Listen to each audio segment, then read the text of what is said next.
nakabase sa'yo eh. Pero kung ngayon, kung decision, palagit ka na.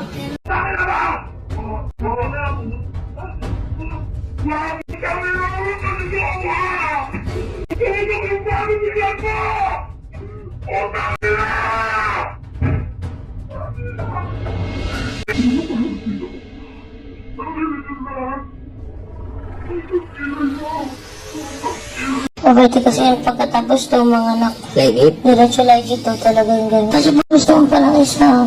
Ako? Oo. Ako alam kung sabi ko na gusto ko pa ng isa, pero Kung gusto nyo naman talaga lagi ng isa. Pero magbasa na lang tayo sa experience natin ngayon. Sobrang sensitive mo magbuntis. Lagi siya nakabase sa'yo eh. Pero kung ngayon, kung decision, palagit ka na. Nakabase sa'yo eh. Pero kung ngayon, kung decision, palagit ka na. Okay na yun. Meron naman na tayong dalawa eh. Isang babae, isang lalaki. Punta tayo doon. Nakakalungkot talaga kasi ano siya eh, bad decision. Kasi pag once na malagit ka, there's no turning back, diba?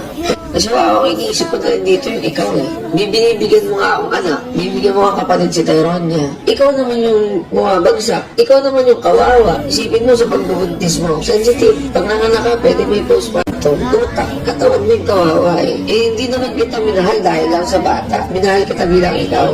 Ikaw mismo. Ikaw yung partner ko eh.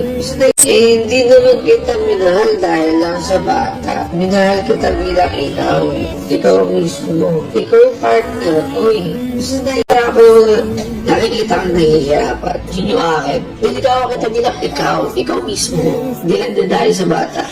Huwag mo kalimutan na meron din tayo. Na nandito rin ako bilang partner na nakikita ka. Dahil na nahihirapan yung partner ko. Ang matindi, wala kang maging tulong. Hindi ko masala yung pagbabuntis. Baka pwede ilipat sa akin yan kahit mga third trimester ako na lang magdala, diba?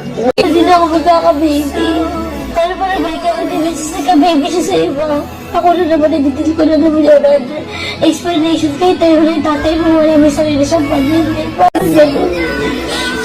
First of all, hindi tayo mag-iiwalay. Kung malabo na mangyari yun. Pangalawa, kung mag-iwalay man tayo, sinasabi ko sa iyo, Paul, hindi ko alam kung paano pa ako magmamahal ulit.